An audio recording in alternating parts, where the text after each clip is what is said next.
नमस्कार। UPPCS pre के लिए पॉलिटी की इस रिवीजन सीरीज में मैं दुष्यंत सिंह एक बार फिर से आप सभी लोगों का बहुत बहुत स्वागत करता हूं। पॉलिटी पर अब तक हम 15 क्लासेस कर चुके हैं, ये 16वां क्लास है। पिछले क्लास में हमने प्रधानमंत्री को डिस्कस किया था और आज इस क्लास में हम बात करेंगे केंद्रीय मंत्रिपरिषद के बारे में, जिसे हम यूनियन काउंसिल ऑफ मिनिस्टर्स के नाम से भी जानते हैं। पीसीएस प्री के पॉइंट ऑफ व्यू से लगातार स्टडी मटेरियल मैं आपको यहाँ से प्रोवाइड करा रहा हूँ। ज्योग्राफी हमने कंप्लीट कर ली है। इकोनॉमिक्स से जुड़ी हुई जितनी भी बेसिक चीज़ें होती हैं, बेसिक वीडियोस थी, वो मैंने आपको प्रोवाइड करा दी हैं। इकोनॉमिक सर्वे हो गया, यूनियन बजट हो गया, स्टेट बजट हो गया, ये सारी चीज़ें भी मैं आपको यहाँ से प्रोवाइड करा चुका हूँ। करंट अफेयर्स भी मैं आपको प्रोवाइड करा रहा हूँ। पॉलिटी कुछ दिन में ख़त्म हो जाएगी, बहुत जल्दी समाप्त कर देंगे इसको। इसके अलावा यूपीपीसीएस के प्रीवियस ईयर पेपर्स की सीरीज़ भी लगातार चल रही है, उसको आपको बिल्कुल भी छोड़ना नहीं है। वो तो आपको देखनी ही देखनी है, चाहे आप कुछ देखें या ना देखें। लेकिन अगर आप उस सीरीज़ के साथ में ये जो शॉर्ट्स वीडियो मैं आपको दे रहा हूँ, यहाँ से छोटे छोटे सेशंस आपको यहाँ से दे रहा हूँ, अगर इनको भी देख लेते हो तो निश्चित रूप से प्री के लिए ये आपके लिए बहुत ज़्यादा गेम चेंजर होंगे, प्री के लिए आपके लिए बहुत ज़्यादा बेनिफिशियल होंगे।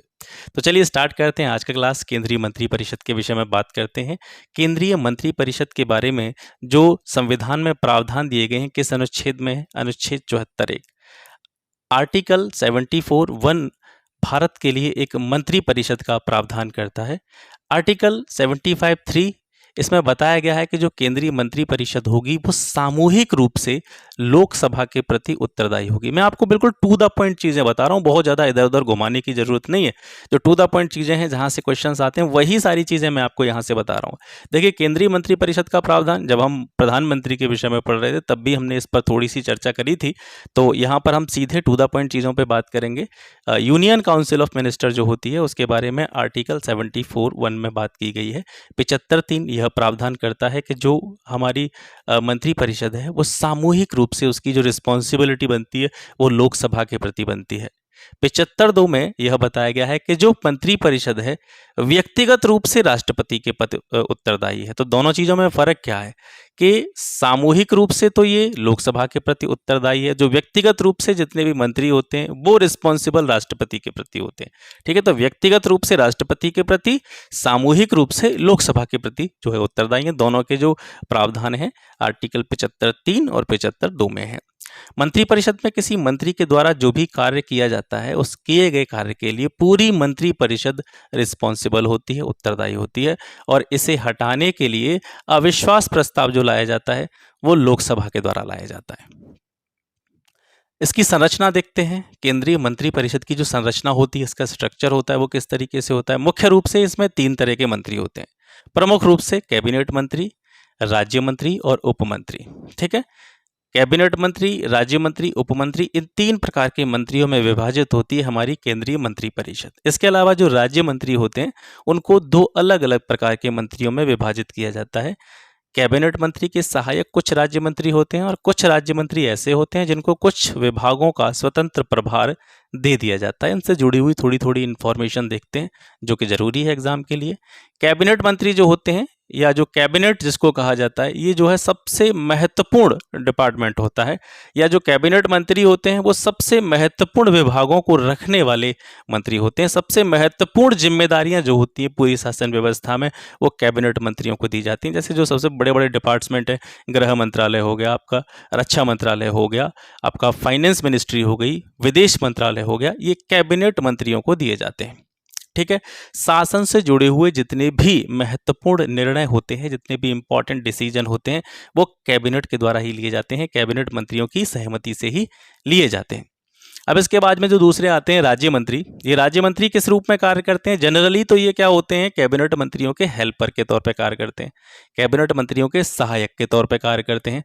इनमें से ही, यानी राज्य मंत्रियों में से ही कुछ मंत्रियों को, जैसे आपने देखा होगा जब भी मंत्रिमंडल की लिस्ट आती है तो आप देखते हैं कि ये जो फलाने मंत्री हैं ये राज्य मंत्री इस डिपार्टमेंट के हैं, स्वतंत्र प्रभार इनको दिया गया है। तो जो राज्य मंत्री स्वतंत्र प्रभार होते हैं ये राज्य मंत्रियों के अंतर्गत ही आते हैं। तो राज्य मंत्री में कुछ ऐसे मंत्री होते हैं जो कैबिनेट मंत्रियों के सहायक के तौर पर कार्य करते हैं, और इन्हीं में से कुछ मंत्री ऐसे होते हैं जिन्हें स्वतंत्र रूप से किसी विभाग की जिम्मेदारी सौंप दी जाती है। अब आते हैं उपमंत्री। उपमंत्री क्या होते हैं, ये सबसे छोटी इकाई होती है इसकी अगर देखा जाए तो। और उपमंत्रियों का काम है, जो दोनों मंत्रियों के बारे में हम बात कर रहे थे, कैबिनेट मंत्री और राज्य मंत्री, इन दोनों के ही सहायक के रूप में ये कार्य करते हैं। कैबिनेट और राज्य मंत्रियों की सहायता करने का काम जो है वो उपमंत्रियों का होता है। अगर कैबिनेट मंत्रियों के बारे में बात करें तो मैंने आपको बता दिया सबसे महत्वपूर्ण डिपार्टमेंट इन्हीं को दिए जाते हैं और शासन से जुड़े हुए सभी महत्वपूर्ण निर्णय भी इन्हीं के जरिए लिए जाते हैं। अगर राज्य मंत्रियों की बात करें तो ये कैबिनेट की मीटिंगों में वैसे तो भाग नहीं लेते हैं, सामान्यतः इनका कोई काम नहीं होता है कैबिनेट की मीटिंगों में, लेकिन अगर इनको बुलाया जाता है आमंत्रण पर, विशेष बुलाए जाने पर ही ये जो है कैबिनेट की मीटिंग्स में भाग लेते हैं। ठीक है। इसके अलावा संसदीय सचिव और किचन कैबिनेट नाम के दो टर्म आते हैं। वैसे जनरली हमारे जो मंत्रियों के मंत्री परिषद के जो पार्ट हैं वो तीन ही हैं, कैबिनेट मंत्री हो गया, राज्य मंत्री हो गए और आपके उपमंत्री हो गए। लेकिन इसके अलावा दो टर्म और आते हैं जो कभी कभी पूछ लिए जाते हैं, इनको आपको याद रखना है। संसदीय सचिव, संसदीय सचिव का जो पद होता है, इसका जो दर्जा होता है वो बिल्कुल मंत्रियों के समान होता है। हालांकि संसदीय सचिवों को कोई भी डिपार्टमेंट नहीं सौंपा जाता है, कोई भी विभाग इनको नहीं सौंपा जाता है। ये अलग अलग प्रकार के मंत्रियों की सहायता के लिए रखे जाते हैं। इनकी नियुक्ति प्रधानमंत्री के द्वारा होती है और ये प्रधानमंत्री के प्रति ही उत्तरदायी होते हैं, रिस्पॉन्सिबल होते हैं।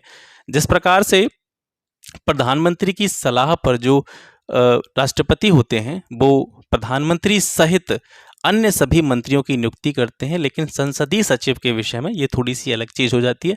यहाँ पर प्रेसिडेंट का कोई रोल नहीं रहता है संसदीय सचिव के मामले में।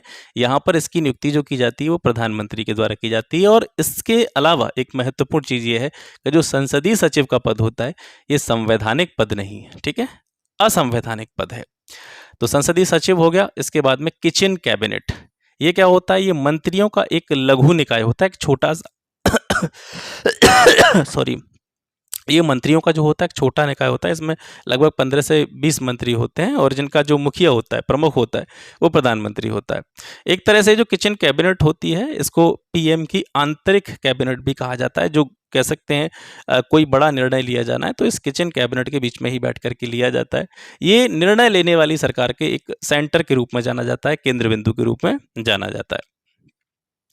आगे देखते हैं मंत्रिपरिषद के कुल सदस्यों की संख्या, यानी मंत्रिपरिषद में कितने सदस्य होते हैं उनकी सदस्य संख्या प्रधानमंत्री सहित लोकसभा के टोटल जितने भी सदस्य होते हैं उनके 15% से अधिक नहीं हो सकती है। और ये 15% लगभग 82 सदस्यों के आसपास रहता है।